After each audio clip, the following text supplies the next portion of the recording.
Voici le corrigé du CL61. Donc on a de nouveau une famille d'équations paramétriques de degré 2. On a les coefficients de l'équation qui sont donnés ici. A est égal à 1, B à moins m-3 en parenthèse, donc si on change les signes, on obtient 3 moins m. Et puis C est égal à moins m-6 en parenthèse, si on change les signes, on obtient 6 moins m.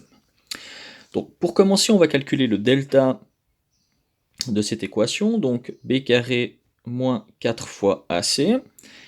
Donc si on reprend les valeurs qui sont ici, b carré ce sera donc 3 moins m au carré, moins 4 fois A, c'est-à-dire 1, fois C, qui vaut 6 moins m.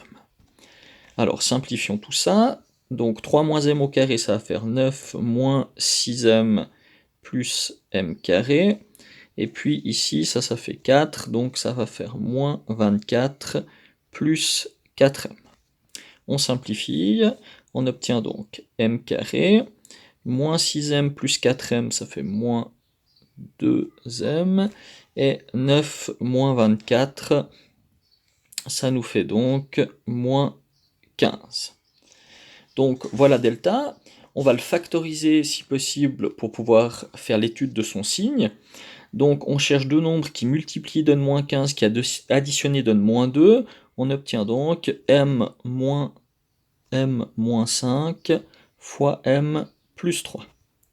Donc voilà delta. Donc on peut faire son signe. Donc on a m moins 5, m plus 3 et delta. Donc on a les valeurs qui annulent delta, ce sera donc moins 3 et plus 5. M-5 s'annule en 5, négatif avant, positif après.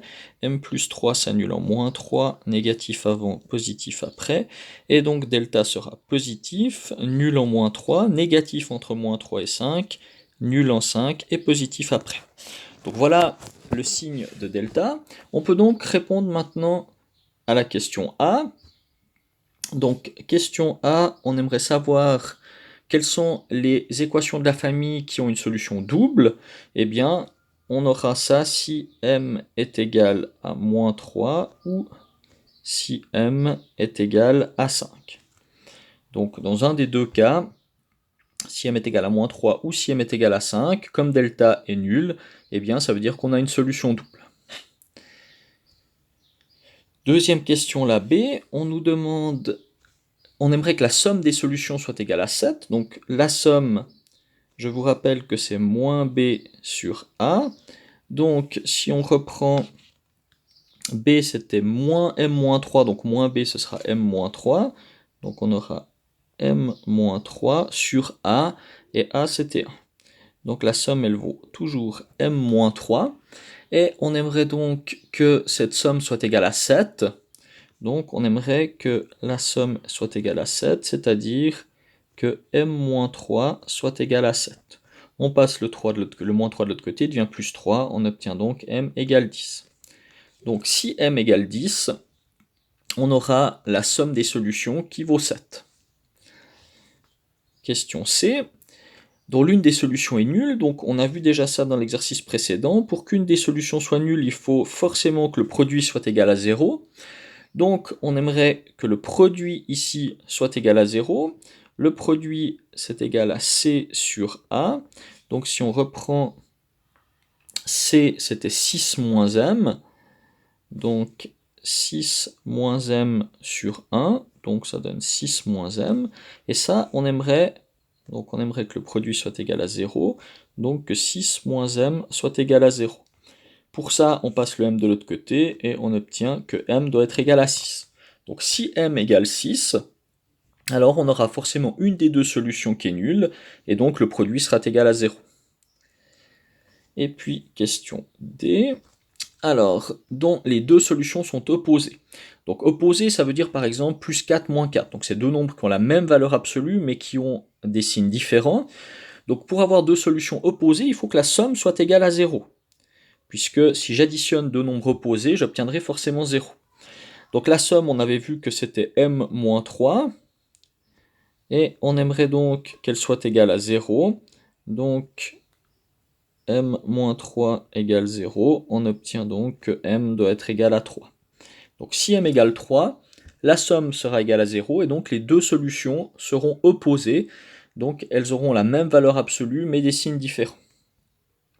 Alors voilà pour la partie plus simple. Maintenant, je vais faire encore les deux questions d'après qui étaient facultatives. Donc question E, on aimerait déterminer les équations de la famille dont la somme des inverses des solutions est moins 3. Donc ça veut dire si j'appelle x1 et x2 les solutions, donc si x1 et x2 ce sont les solutions, j'aimerais que la somme des inverses soit égale à moins 3. Donc les inverses, ça veut dire 1 sur x1, la somme plus 1 sur x2, j'aimerais que ça, ce soit égal à moins 3. Alors, on va mettre au même dénominateur 1 sur x1 plus 1 sur x2.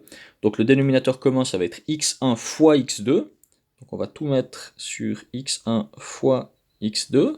Et donc, il va me rester en haut x1 plus, enfin x2 si je fais dans l'ordre, x2 plus x1. Voilà. Et ça, on aimerait que ce soit égal à moins 3. Alors maintenant, si on regarde bien, en haut, x2 plus x1, c'est la somme. Et en bas, x1 fois x2, c'est le produit. Donc on aimerait que la somme divisée par le produit soit égale à moins 3.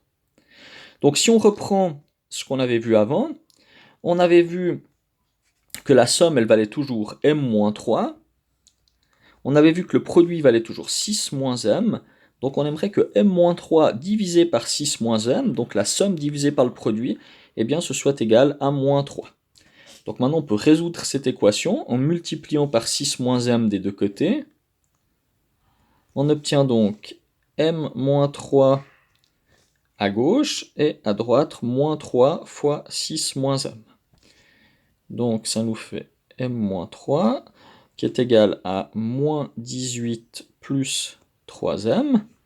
Et donc on passe le m de l'autre côté, on va obtenir 2m. On passe le moins 18 de l'autre côté qui devient donc plus 18 moins 3, ça fait 15. On obtient donc m égale 15 demi, c'est-à-dire 7,5. Donc si on prend m, la valeur de m 7,5, on aura que la somme des inverses des solutions est égale à moins 3. Et puis la question F. Alors, dans l'une des solutions surpasse de 3 l'autre solution. Donc ça veut dire qu'on aura première solution x1, et puis x2, ça doit être égal à x1 plus 3, puisque ça surpasse de 2. Donc si on prend la somme c'est donc x1 plus x2, on remplace x2 par ce qu'on a trouvé avant, donc ça veut dire x1 plus 3, c'est-à-dire 2x1 plus 3. Donc la somme doit être égale à 2x1 plus 3, pour que l'on trouve, pour que l'on ait la condition qui est demandée. Maintenant, si on utilise le produit, donc le produit c'est x1 fois x2, c'est-à-dire en remplaçant par ce qu'on a trouvé à gauche, ce sera x1 fois, entre parenthèses, x1 plus 3, c'est-à-dire x1 au carré plus 3x1. Donc voilà ce qu'on obtient. Et donc,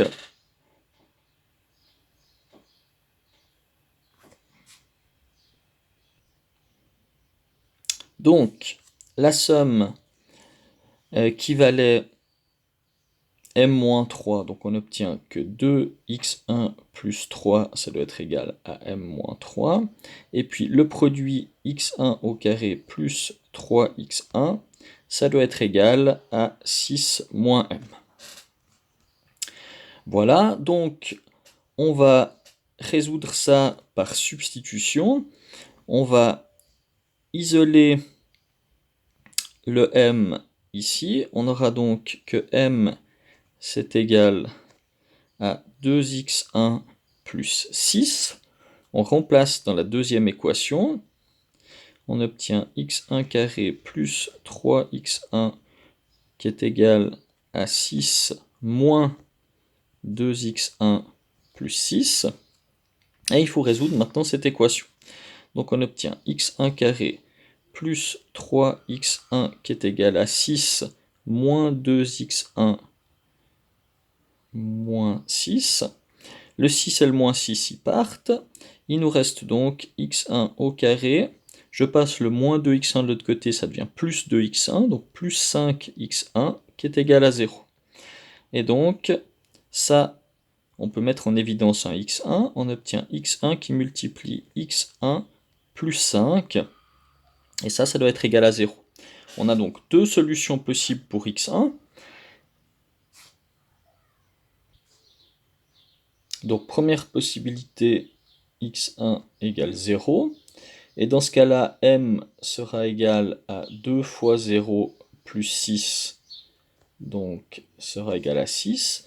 Deuxième possibilité, x1 est égal à moins 5. Et dans ce cas-là, m sera égal à 2 fois moins 5 plus 6, c'est-à-dire moins 10 plus 6, donc moins 4. Donc voilà, il y a deux possibilités pour que l'une des solutions surpasse de 3 l'autre solution. C'est pour m égale 6 et pour m égale moins 4.